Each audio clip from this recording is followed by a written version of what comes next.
Bitcoin is magical to people the first time they use it. Obviously, there are some times, depending on what app you use, where it's not magical, but the potential for the first experience to be magical is way higher than it was 4 years ago. The problems of inflation and the affordability crisis are going to continue to rise, which could lead to massive disruptions to the job market, which could make people even more desperate and seeking answers. Bitcoin truly is the best money that man has ever come into contact with. Everybody's going to use it, including institutions, including governments. There's nothing wrong with that, but I think it's important for people to make sure they do the work too. Make sure they're holding their keys and understanding what's going on at the very least. Don't cater to ESG because they don't really care about energy or any of that. That's not their intention. That's their facade behind the power they would like to exert over you. You can't be against Bitcoin. It's like being against the cell phone or the internet.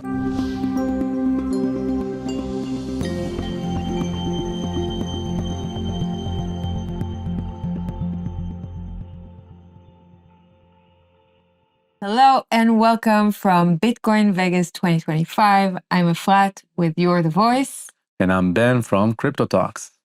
And we're here today at a collaboration. We're going to interview a series of guests here in Vegas. And we'll introduce each one of them for you, and then we'll roll with the episode. The episodes are going to be released on both You're the Voice and Crypto Talks, so make sure you're subscribed to both. Our next guest is Marty Bent. Marty is a Bitcoin investor, writer, and media entrepreneur, best known as the managing partner of 1031, a venture capital firm focused on Bitcoin infrastructure. He is also the founder of TFTC, where he publishes widely read Bitcoin newsletter and hosts the TFTC podcast. Marty Bent, thank you so much for being here with us. Thank you for having me off the plane into the suite here. Into the suite, into the dream world of Vegas. First time here. Very excited. This is the way I get to start my trip, though. Unbelievable. We are too. We are ecstatic to have you on. Thanks for agreeing. Like, this is a dream come true. Yeah, this is really a great opportunity to say it on record as well. Thank you so much for your content, even though it should be in the end of the podcast. The beginning. We'll say it in the beginning. Thank you. We really appreciate you and your work, and we're happy to be in a place where we get to ask you some questions about it as well. You're an inspiration, and we'll stop embarrassing you for now. Okay, so we're in Vegas, Sin City, where people gamble and play to earn fiat.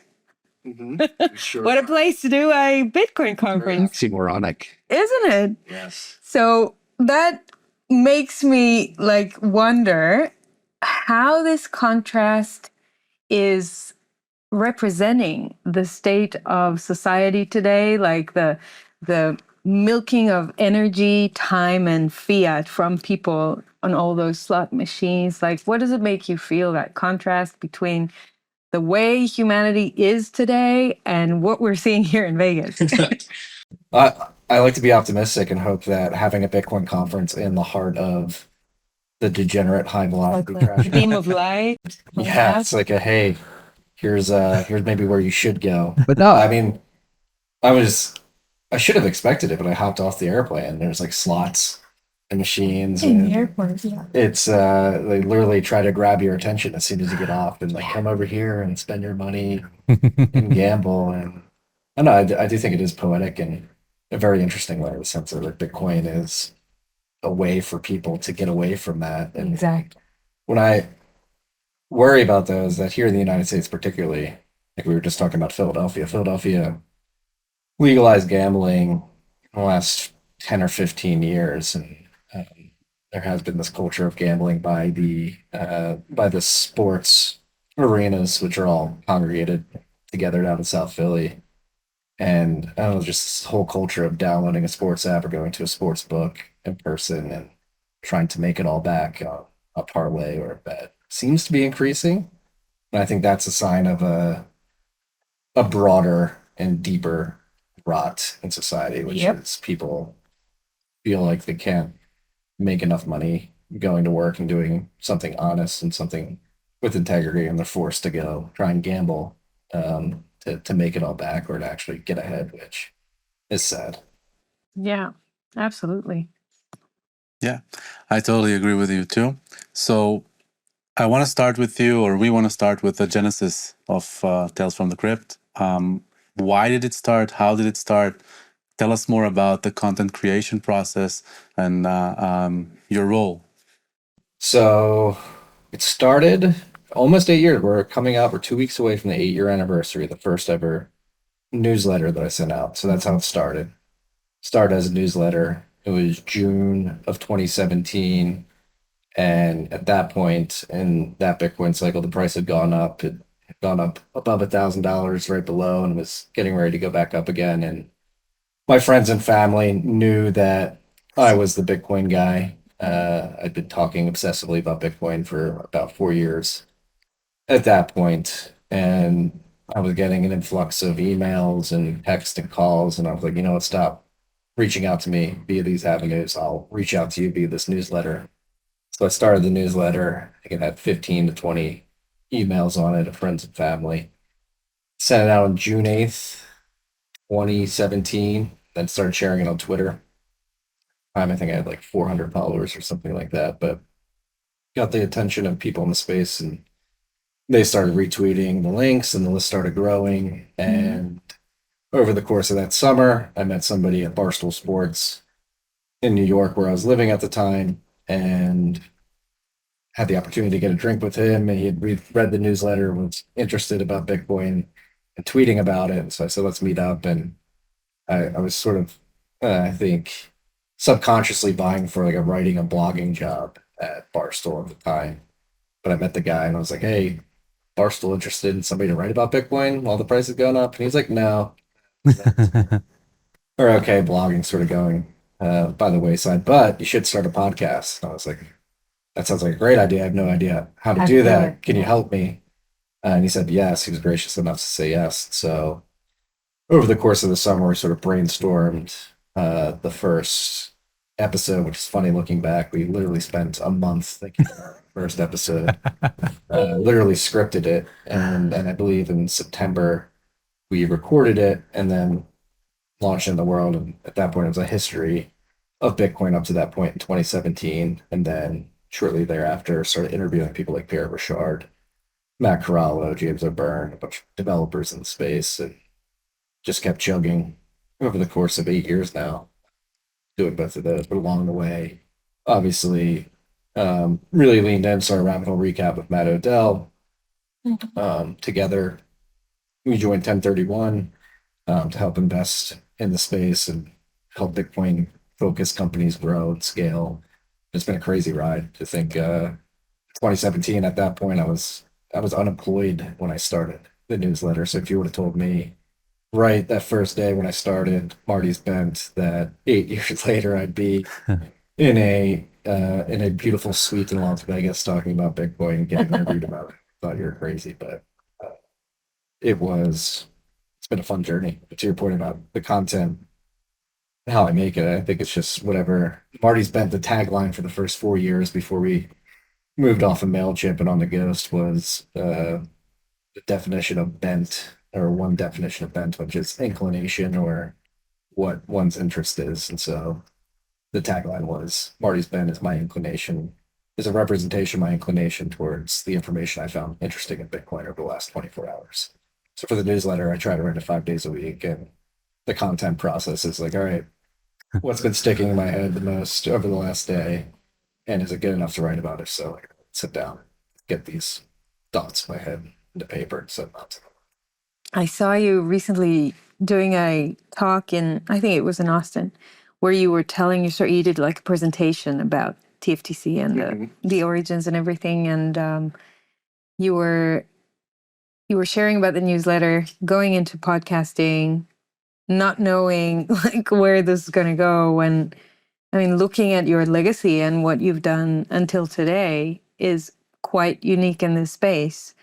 Like literally a one-man show, pulling a media company out of nothing. And you were talking about AI there, and that was very interesting. I mean, I heard you say that you reached a level of automation that allows you to be a lot more efficient, sophisticated. I think Ben will be interested in that as well. Please. Yeah, he's looking for his media company, like, how do I get even more efficient with my content?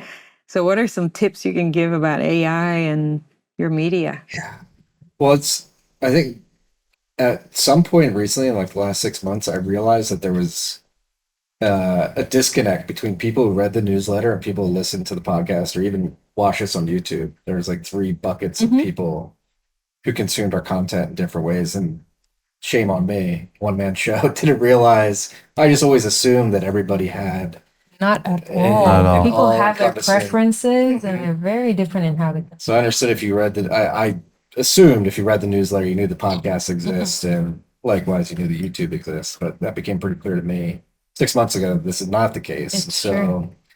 what we've been working on in an attempt to basically create a flywheel that lets people know that we have all these different sort of media mediums through which we're putting the media through. We've been leveraging AI to sort of repurpose podcast content, particularly to put it in the newsletter to let people know, like, hey, we did a podcast, we talked about this, and here's a link to the podcast. So you As should go text? check. Like Yes. transcribing it. And so that's what we've set up in automated flow. So whenever we record a podcast, we'll take that audio file, send it to an AI transcription, like Assembly AI or Riverside's AI, depending on particular episode. Sometimes Assembly is better than Riverside.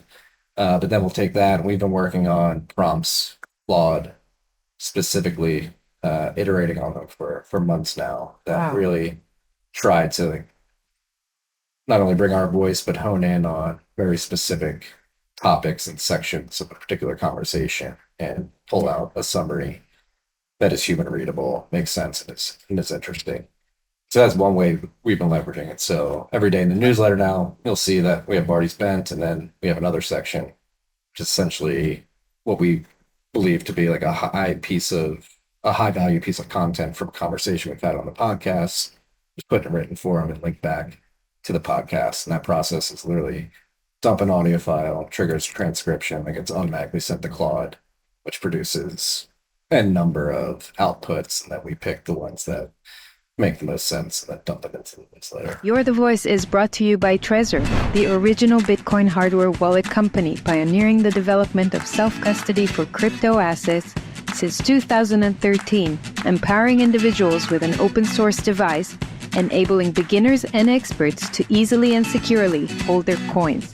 I find my Trezor super easy to use and recommend it to my friends and family.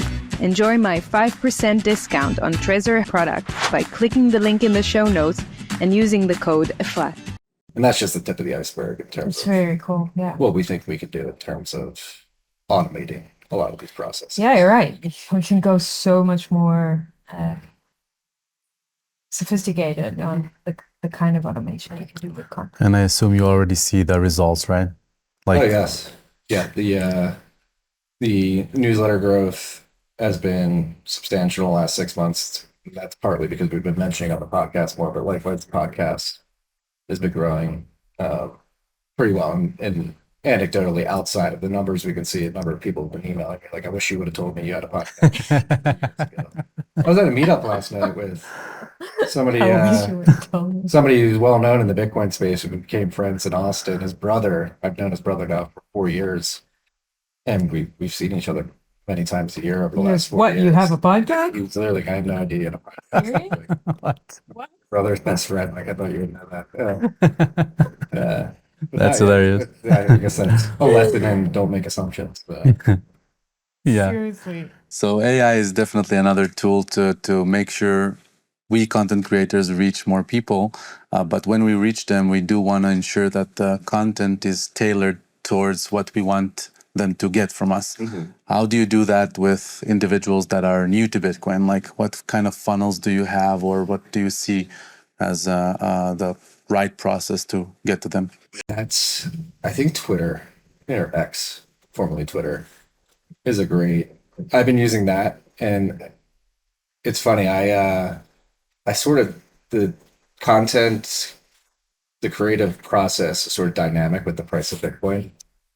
So during bear markets, I'll get highly technical because I know there's no newcomers coming, and so I'll focus to an audience that's hanging around and wants to really lean into what's happening on the technical side of Bitcoin. So you could probably go back and read bear market newsletters are more technical, get into the weeds. But now, as the bull market's rearing up, I've been doing this on X and in the newsletter, which is like getting back to basics of like very simple, high level Beginners. topics. Yeah. So like today on the plane, right before I came here, I wrote about monetary premium in real estate. What is that? How does Bitcoin fix it? So we're trying to highlight a problem that exists in the fiat world that people may not understand what the core of that problem is, and sort of identify, like, I know you have this problem because I have it too. Real estate is extremely expensive in the United States. It's only going up. But there's an affordability crisis in many parts of the country.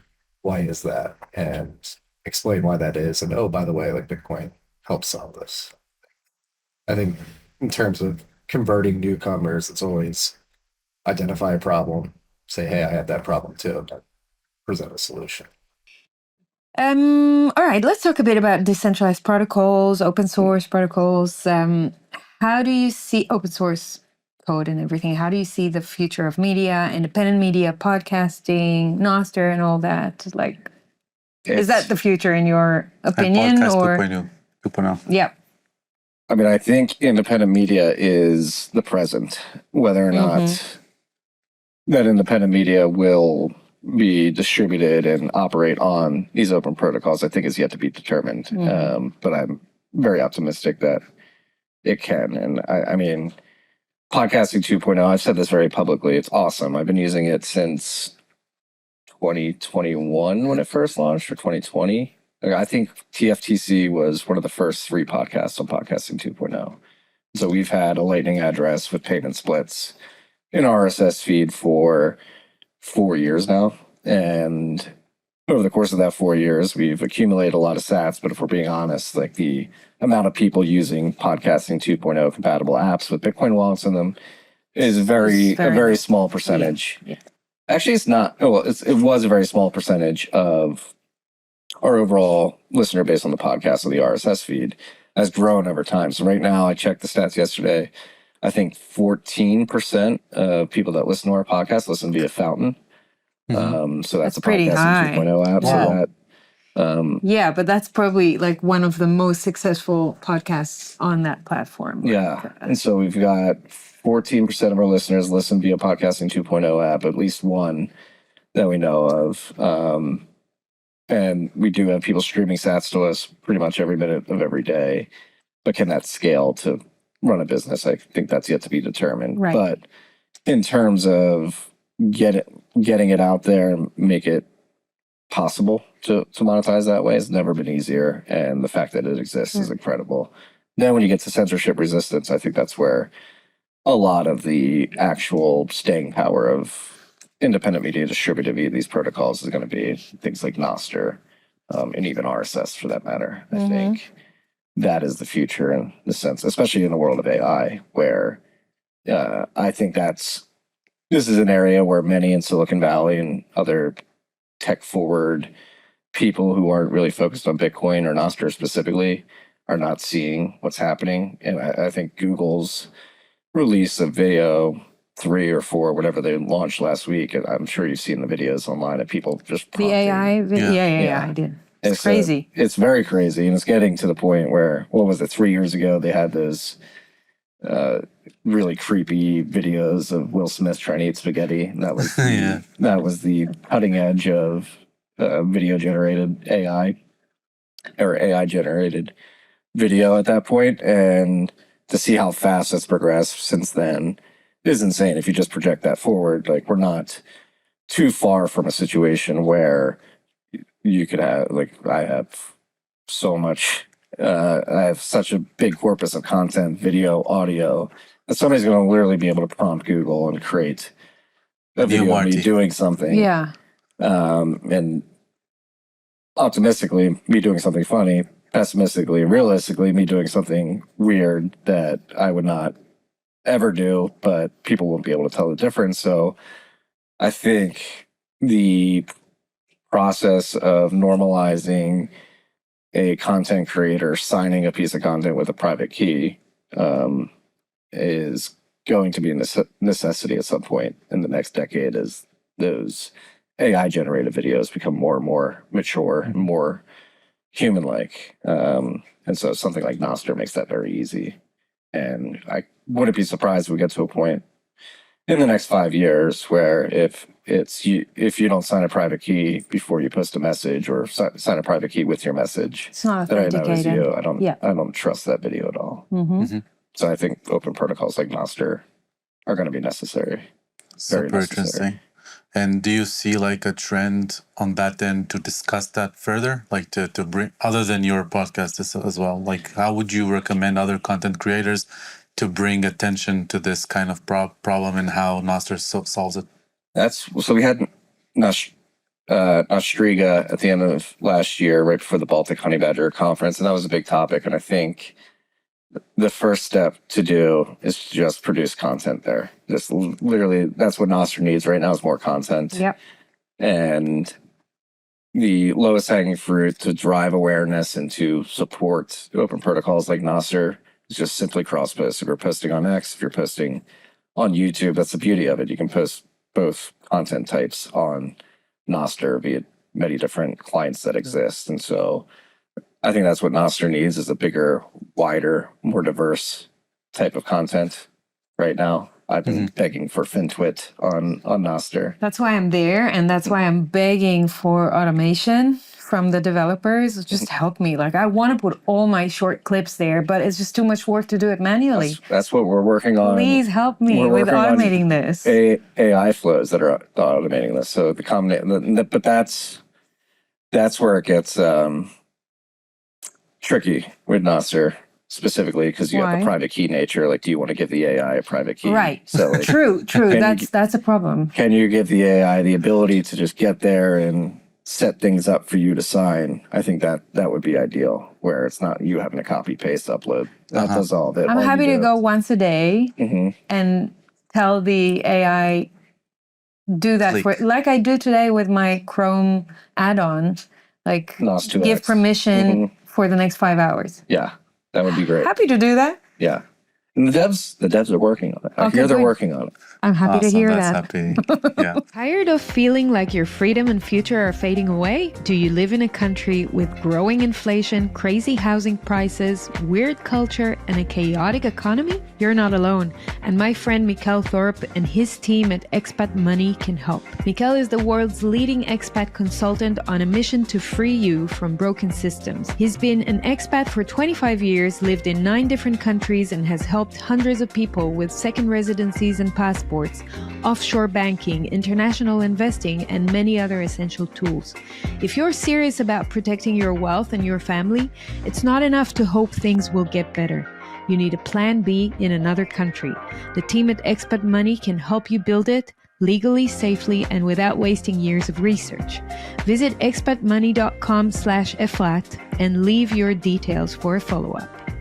In a world hypnotized and sleepwalking towards totalitarian control and digital enforcement, awakened voices rise to inspire change and radiate hope. In December 2024, I had the honor of hosting Professor Matthias Desmet at a conference I produced called New Totalitarian Order. This masterclass is now recorded and available to watch. The conference explores the psychology behind global mass processes, offering a behind-the-scenes look at science, economics, and human potential. It addresses challenging global agendas, mass formation, transhumanism, consciousness, societal change, and the path to transformation. Click the link in the show notes to access 3.5 hours of exclusive presentations, in-depth content, and my fireside chat with Professor Desmet. Use my code EFRAT for 10% off. I hope you find great value in it. So last question in terms of the content creation aspect of things. I follow many podcasts, and there's a theme that I see with people that hosted many people is that they have their own inspiration of regular guests or maybe guests that their concept just stuck with you, that they create a process for you to formulate your own opinions and narratives and then like set the stage for others as well. So who would be your like top 3, top 5 kind of guests that inspired you and gave you like educated you on how to do things yourself, how to learn things yourself, so you can do your work better. Yeah, It's a tough one, I know. it's a tough one. There's so many good ones out there, but I think top of mind in terms of doing my like.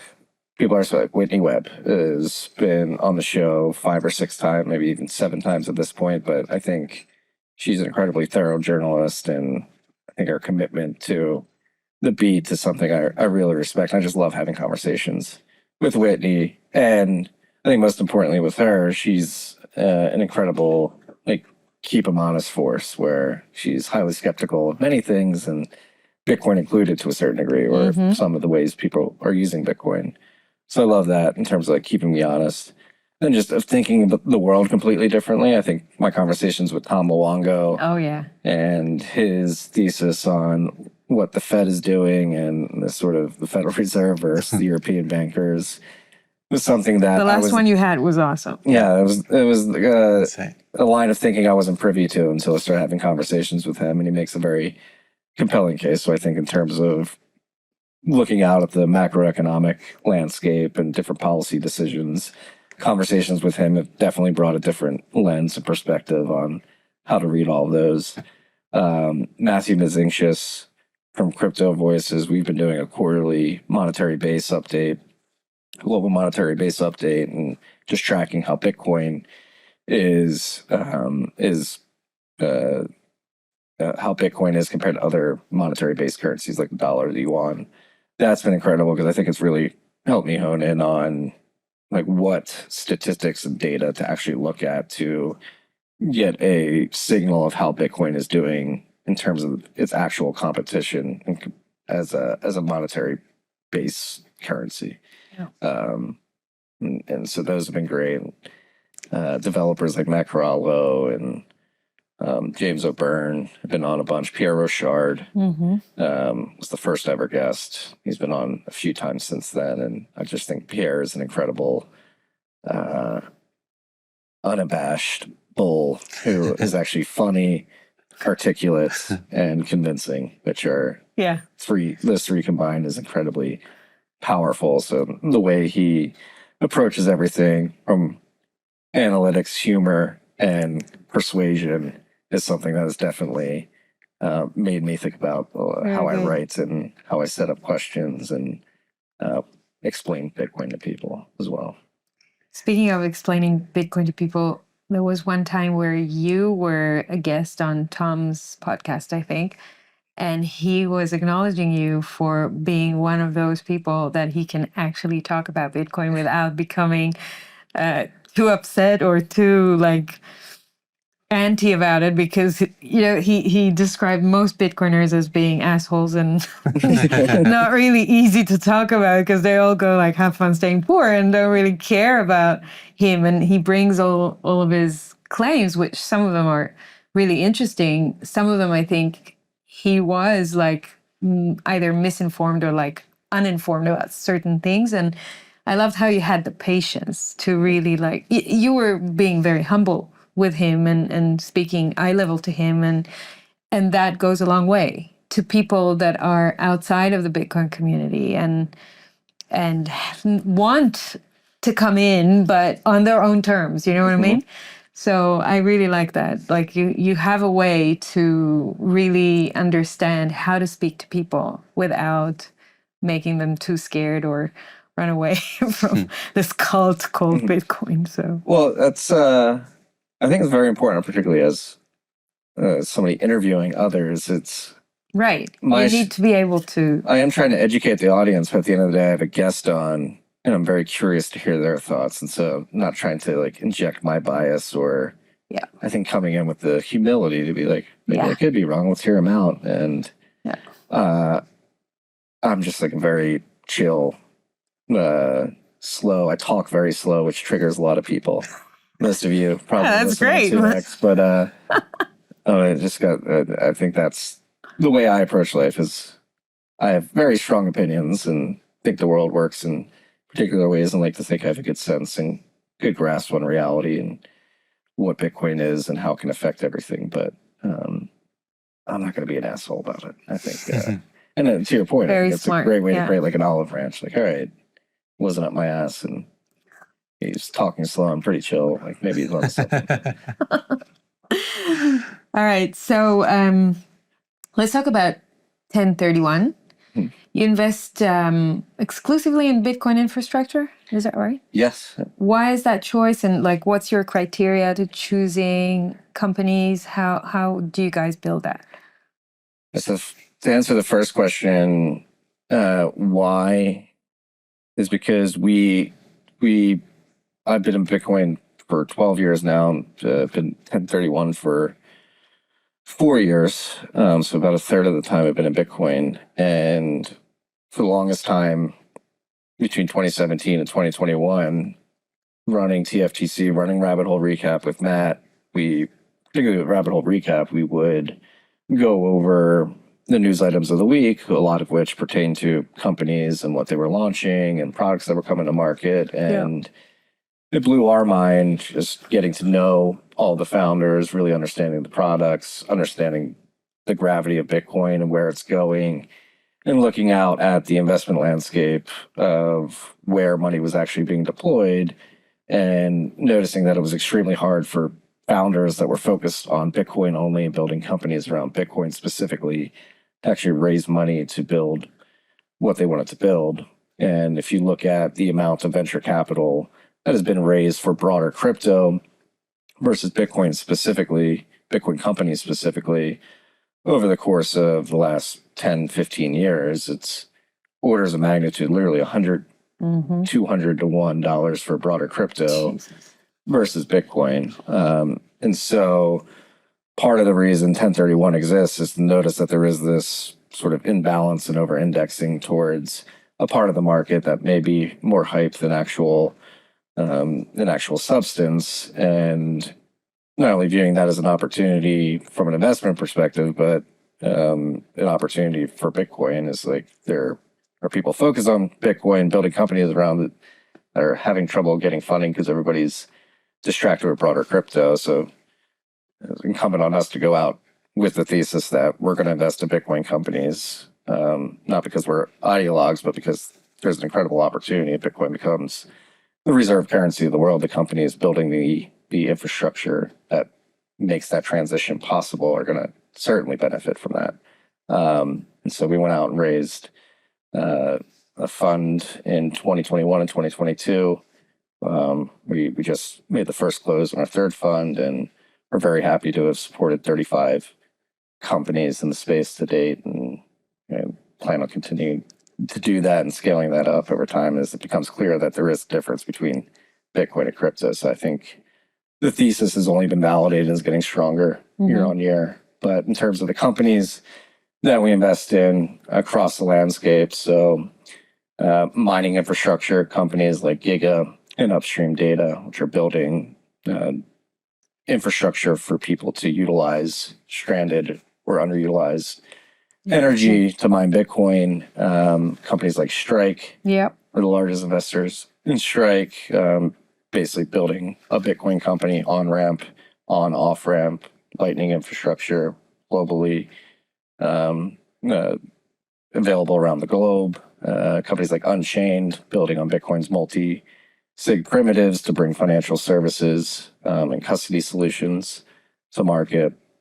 Battery Finance, which we're really excited about, which is at this intersection of structured credit and Bitcoin. And then hardware companies like CoinKite, which builds the cold card, and Start9, which builds basically an at-home server they can run Bitcoin nodes and other stuff on.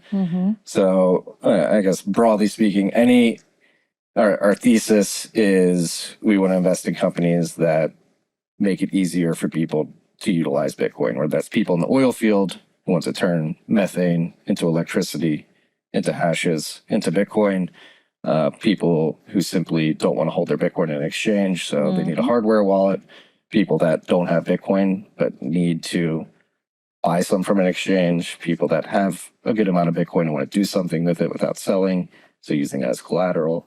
And then moving out, I think companies like Battery really bringing Bitcoin into Bitcoinizing the traditional financial system by recollateralizing all the bad debt that exists out there. All the value chain. Yeah, That's completely. incredible. Why 1031? 1031 is an homage to the white paper, October 31st. Okay. We did not Yeah. think of the 1031 real estate tax treatment that exists here in the United States, but it is our goal to make sure that when people hear 1031 is synonymous with Bitcoin and not real estate tax arbitrage. A lot of AI SEO is going to need to do that. Cool. Okay, let's talk more about Bitcoin mining and energy and sustainability. So you talked about Giga and the other company, and that's part of your focus. We know that there's this intersection between Bitcoin mining and climate change, and basically using this narrative of climate crisis and that drawing the picture that Bitcoin energy consumption is essentially ruining the planet and polluting the planet and all of that. And it's a topic that the three of us are very aligned as to is it actually true, and how essentially it is used to justify things and justify more taxes and more control, etc. But in the Bitcoin space, we see it as something different. So we wanted for you to elaborate a bit more than that. How do you see this intersection between Bitcoin energy consumption, climate change, and actually releasing energy or utilizing energy in the space? And we talk about climate realism, right? We not really climate change. I mean, that's the pervasive narrative that we want to stay away. I think you've seen one of my tweets about this. Like, I hate people simping to that narrative just to get into the mainstream conversation about climate change and get some budgets or attention.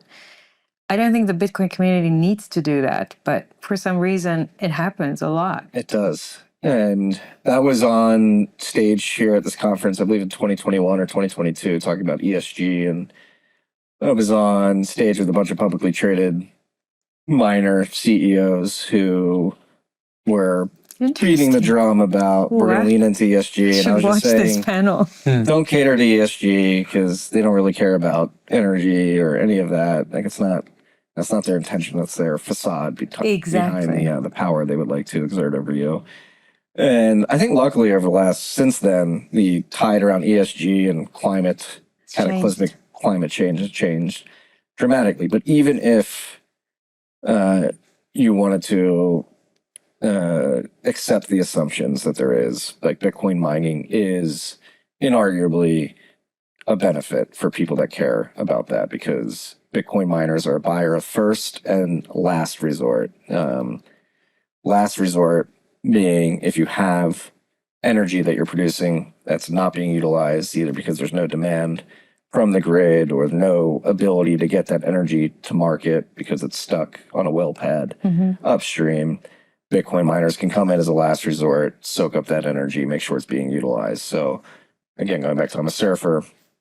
I grew up and I'm very passionate about cleaning the beach. If you go to the beach and you bring stuff and you don't clean up after yourself, I get very pissed off. That was one thing. I was the hall monitor of the beach, like, pick up your trash. And so, like, I am an environmentalist at the end of the day, in the sense that, like, I want to leave the world better than I want to leave it better than when it was when I came in. And Bitcoin allows you to do this. If you're going to produce energy, if you're going to drill for oil and gas, if you're going to create nuclear facilities and hydro facilities, wind and solar farms, like, you want to make sure you're utilizing every molecule, every electron for the benefit of humanity. And Bitcoin makes that very simple because it is location agnostic. And since it's a distributed market, a distributed network, you can have miners of many different scales, from a bit-ax all the way up to a gigawatt facility, utilizing waste energy as a provider of last resort.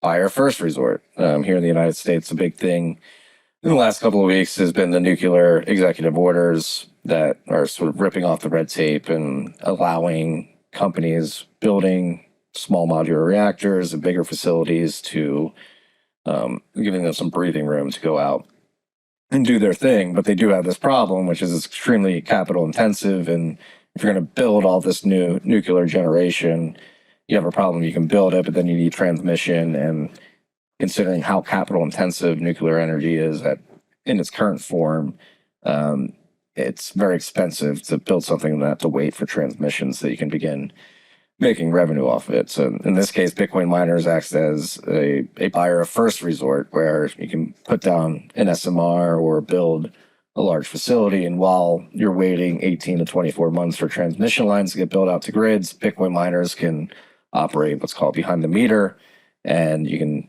monetize that nuclear facility via Bitcoin mining almost immediately. And so you don't have that time delay of when you actually set up to when you start making revenue. It can be automatic. Interesting. Wow. And so it helps if you believe that, if you're a strong believer that cataclysmic climate change exists and is being driven predominantly by hydrocarbons, you should probably also believe that they should be replaced by something like nuclear. And if you believe that, Bitcoin mining helps with that. And even wind and solar, which I'm not a massive fan of, but we can make the argument that it helps there too. Yeah. I remember there was an article back then in Canada about this water boiler that used to have a miner. Do you remember that? Yep.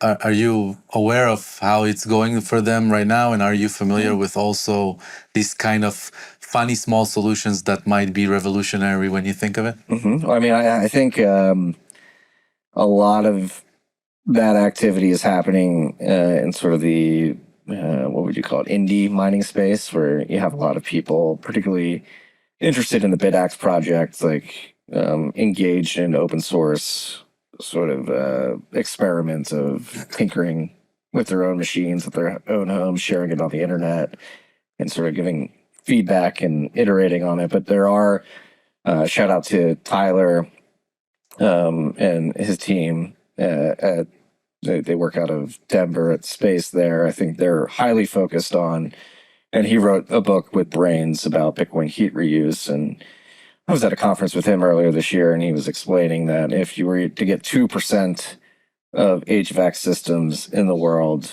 and convince them to heat the water to a certain point with Bitcoin miners, you would, I believe, like 2 or 3x Bitcoin's hash rate as it's did today. So there's a lot of inefficiency out there. People are using HVAC systems, water boilers, and it's essentially just a drain. You're draining energy from the system. You're getting nothing back. But imagine if you could use a hashing board of a miner to heat the water to a certain degree, or to create waste heat that you could blow throughout a house and actually make money while doing that. Like it's fascinating. And there are, I think it's very early days. Very cool. We've talked about this for a while. Bitcoin mining, like the market for ASICs needs to be commoditized to a certain degree, where it makes it very easy to sort of get these ASIC chips and plug them in the hash boards and different form factors. And they need to be cheap enough to do this at scale. And I think we're approaching that point. So Tyler and companies like Heatbit are really beginning to put pen to paper and think seriously about solving this problem at scale. And I think that's another area that could definitely explode in the next decade in a good way. Amazing. Especially as energy becomes more and more expensive. All right. What are the trends or trajectories that pose the biggest threats on Bitcoin today? Who's the biggest threats on Bitcoin? I think apathy. People not caring about what gives Bitcoin value in the first place, which is the fact that it's distributed, decentralized network, dependent on individuals. There's a lot of institutions and publicly traded companies and very wealthy individuals involved in Bitcoin. But I think in the long term, if Bitcoin's going to survive, individuals that are just common, everyday men need to care about what makes Bitcoin valuable in the first place and ensure that it's sufficiently distributed and robust. And so, like running nodes. Running nodes, but I think at the very least, just holding your own keys in some capacity, even if it's in a collaborative custody model, just keeping everything honest. Because I don't know if it's materialized yet, but if you get too apathetic and you hold your Bitcoin with trusted third parties, you have no visibility into what Bitcoin you actually own in terms of having visibility into an on-chain public address that you know is allocated to you. You could get into the same problems that led to the downfall of the gold standard, which was rehypothecation and paper bills.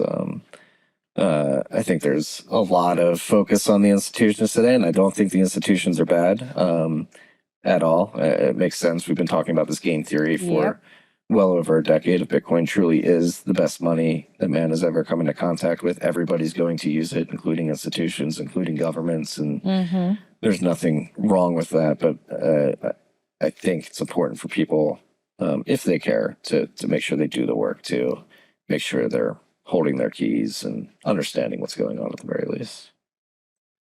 What other trends? Yeah. It's interesting that you chose apathy, Yeah. right? But when you look on other things like quantum computing or other things that you would say that the community, be it the developers or the miners or the individuals, need to be much more alert on, including governments, right? So that's also somewhat of a threat when you have executive order 6102 examples. Yeah, quantum I'm not as worried about as any other people are. I've been going to a lot of bit devs in Austin recently, and that's been a hot topic. And if you go on the Bitcoin dev mailing list, there's been a lot of really interesting sort of discussions around quantum resistant cryptographic libraries that could be ported into Bitcoin. I think we have enough time to sort of have those discussions and figure out what the best solution is to that particular problem, if and when it arises. Bitcoin mining pools very centralized right now, and this is due to the nature of their payout schemes. Full pay per share payout schemes, I think, are acting as this centralizing force at the mining pool layer, which is certainly not ideal, but I don't think a systemic risk to the network, because we've seen this in Bitcoin before. In 2015, when Ghash got 55% of the network hash rate, miners sort of recognized, like, oh my gosh, this one pool has 55%. We got to move our hash rate off. And that was an example of miners sort of perceiving a potential threat to the network and acting rather quickly to ensure that the network wasn't that threat. And so if that were to arise again, I wouldn't be surprised if the market reacted very similarly. Going back to like self-custody, I think I've had recent conversations with a bunch of developers, and something I sort of stayed away from the last 2 years because it was very controversial. But I think this idea of covenants, specifically covenants like op CTV, check template verify, may be necessary to ensure that you have a sufficient number of people properly securing their own keys and giving them the ability to self-custody. And if that's what I want to see, if I'm worried about people getting apathetic about that, I think conversations around are covenants worthy, or are they necessary? If so, which covenants proposal is most worthy of getting into Bitcoin? I think it may be time to begin having those conversations and more seriously than we have in the last 2 years. But yeah, I'm honestly not that worried about Bitcoin. I say all this, but I think the incentives of the system are such that whenever there's a perceived threat, or it seems like Bitcoin's at risk of going in a wrong direction, the market of Bitcoiners like stands up, reacts, and says, no, this is too important to mess up. And so the left side of the bell curve, caveman to me, is like, if something arises, we'll figure it out because it's too important not to figure it out. Of course. So we spoke about the negative sides, like the things we should be wary about, but what about the new monetary order, right? So we have many trends that are going up at the moment right now, be it gold and its adoption, or prices rising, be it the geopolitical aspects and the wars and the tariff and all of that. What do you see in the coming years are the trends that will be more beneficial to Bitcoin? Bitcoin connects better with them and therefore increases adoption, and obviously what comes with that.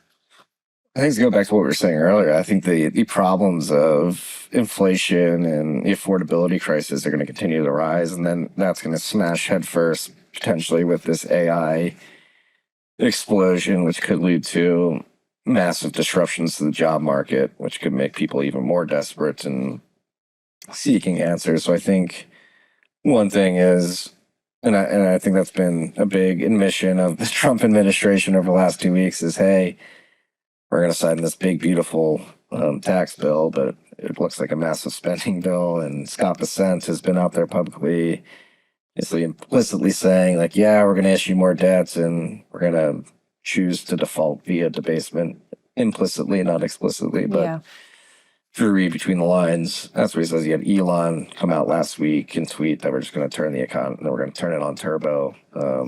Basically, we're going to run the debt up and try to just increase productivity and GDP at a faster rate and hope that we can thread that needle. And so I think that's happening.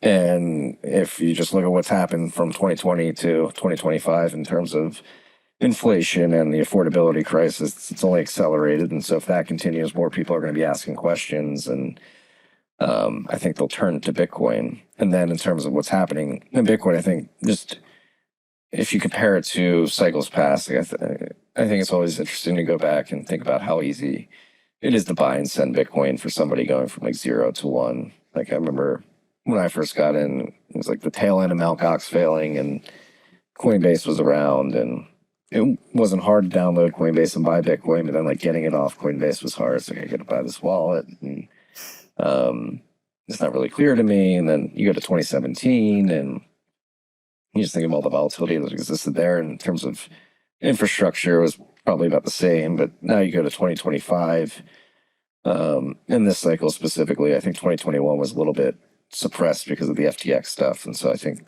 we have like a true cycle here now when you look at the proliferation of the Lightning Network, all the wallets that have enabled that, and the ability to get on Nostr and set up an NPub and have people send you Bitcoin immediately without even having to set up an account, without even having to set up a wallet with the way they've implemented eCash. It's much easier to go from 0 to 1 to receive Bitcoin. So I think the infrastructure and the tooling is at a mature point where Bitcoin is magical to people the first time they use it in some senses. Obviously, there are some times, depending on what app you use, where it's not magical, but the potential for the first experience to be magical is way higher than it was only 4 years ago. And then, like, I think, like, what's happening here with the institutions and the corporations getting in, whether we like it or not, us humans are susceptible to the herd mentality and are very social. Do you like it or not? I mean, I don't like it or not. Like, it's just, it can be frustrating at times. Yeah. I mean, like, yeah, I do feel like the man in the corner, like, wanting to shake people. Like, I've been saying this for 12 years. But whether we like it or not, like, people... it is what it is. Yeah, people allocate trust to third parties and particular individuals. If you have Larry Fink and the Trumps and even liberal politicians like Ro Khanna begin to say, like, Bitcoin is... It's exactly what Mark said. You can't be against Bitcoin. It's like being against the cell phone or the internet. And I think we're reaching a social tipping point, too, where there's too many people that are well respected by the masses that are saying, no, this is real, this is happening, that it's going to be like, okay, Bitcoin, that's the thing. I'm not gonna fight my crazy brother-in-law at the dinner table anymore, because it turns out he's not crazy. It's actually quite interesting that you said at the beginning that so many members of your family and friends right at the beginning were asking you questions. It's like, statistically, I think that's normally not the way it is, that you have so many people interested around you. Most people just dismissed it so early on. So how come you have this pocket of, I don't know, maybe more based people, individuals, or more suspicious, or I don't know where it comes from, but that, or it's interesting. I was very, or you were very vocal about it? Particularly in college. So I found Bitcoin in college, and whenever we would go out to the bars or You just were be sitting enchanted? around talking about it, like, guys, Bitcoin, Bitcoin. And, Okay. then after college, I'd go out in New York and I'd force people. I have a buddy who I used to force people to download Coinbase, and I'd make them pay for the tab In with New their credit York. card, and then I would send them Bitcoin for Just the to orange tab. pill Just them. like I Yeah. had one friend who I see every Christmas when I get home to Philadelphia, and he comes up to me. I think in 2015, like in the depths of the bear market, I paid for he paid for the tip he paid for the tab, and I sent him my half of it. And did he keep holds it? He holds his Coinbase up to me every Christmas. He's like, look at this. That's what happened to it. But he still didn't buy. No more. He kept the one. He kept But he what I didn't gave buy him. anymore. But I don't know if he's. I don't know, but it's a fun tradition that we have where like, and it's a material amount of money now for him. And it's like, yeah, like this is what Bitcoin does. I try to do it in weddings and when my friends give birth. So I give them only Bitcoin as the present. Mm-hmm. And this way they come to me the same way. After a year or 2, 3 years, look how much Thank my you. present is worth now. Of course. And it's getting easier to gift. Like Exactly. Fold just launched the Bitcoin gift card. There's been many in the past, but you could Sats card from CoinKite. That's typically what I do. I load up a Sats card and put it in the envelope and So much fun. just leave a note. Just call me when you're ready, because I know you're not gonna Exactly. sleep with. Exactly. Santa came to visit. All right, Santa, what gives you hope? Where do you draw your hope from?